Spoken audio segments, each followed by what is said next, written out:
Welcome back to Anagha's dailyness. आजचा दिवस अगदी शांत सकाळी सुरू झाला.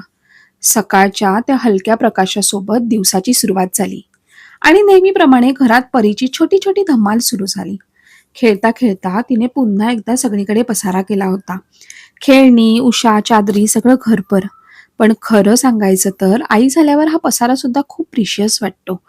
तिचं छोटं असं गोंडस टेंट हाऊस आता बेडरूम मधून हॉलमध्ये शिफ्ट झालं आहे आणि अजूनही ते छान अवस्थेमध्ये आहे हे बघून खरंच खूप छान वाटलं. त्या छोट्याशा टेंटमध्ये तिची वेगळीच दुनिया बनते. कधी स्कूल, कधी किचन, कधी प्रिन्सेस हाऊस. लहान मुलांच्या इमॅजिनेशनची खरंच कमाल असते ना. टीव्ही बघत असताना परीच्या स्कूलमध्ये परफॉर्म केलेल्या गाण्याचे बोल कानावर पडले आणि मग काय, परीचा आनंद बघण्यासारखा होता.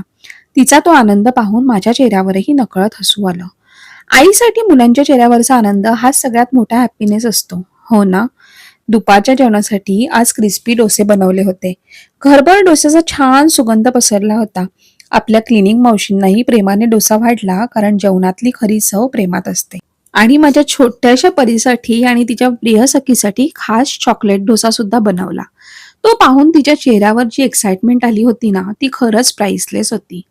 त्यानंतर थोडा वेळ आराम केला. दुपारची थोडीशी झोप घेतली. उठल्यानंतर फ्रेश होऊन तयार झाले आणि मग स्वतःसोबत थोडा वेळ घालवला. कधी कधी स्वतःला वेळ देणंही खूप गरजेचं असतं. संध्याकाळ झाली आणि दिवाबत्ती केली. त्या शांत वातावरणात मनाला वेगळी शांतता मिळते. मग गरमागरम चहा घेतला आणि दिवसातील छोट्या छोट्या गोष्टींमध्ये स्वतःशीच गप्पा मारल्या. परीचं असाइनमेंट प्लॅनिंग आता पूर्ण झालं आहे.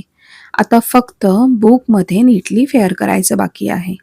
ते सुद्धा लवकरच करू आणि तुमच्यासोबत सुद्धा शेअर करू. आणि मग अचानक लक्षात आलं की दूध फाटलं आहे, पण ते वाया घालवायचं नव्हतं. म्हणून लगेच परीसाठी सॉफ्ट आणि गोड होममेड पनीर बनवलं. घरच्या छोट्या छोट्या गोष्टींमध्ये किती समाधान असतं ना. आणि असे पौष्टिक गोष्टी मुलांना खायला देणं म्हणजे खरंच आई म्हणून खूप समाधान मिळतं. रात्रीच्या जेवणात बनवलं होतं खमंग अशी गवाराची भाजी, कोथिंबीर चपाती आणि फ्रेश कोशिंबीर. काहीतरी नवीन मेन्यू असेल तर जेवायला सुद्धा खूप मजा येते, हो ना. साधं पण मनाला भिडणारं आणि समाधान देणारं जेवण मी कुटुंबासोबत खाल्लं. आजचा दिवस थोडा आनंदी होता, थोडा इमोशनल होता आणि थोडा थकवणारा पण होता. कधी कधी सगळं ठीक असतानाही मन शांत नसतं, पण तरीही दिवस संपताना एक गोष्ट नक्की वाटते: घर, मुलं आणि छोटे छोटे मोमेंट्स ह्याच्यातच खरं सुख दडलं आहे. आजच्यासाठी एवढंच होतं. Thank you for spending your day with me. See you in the next vlog. Bye.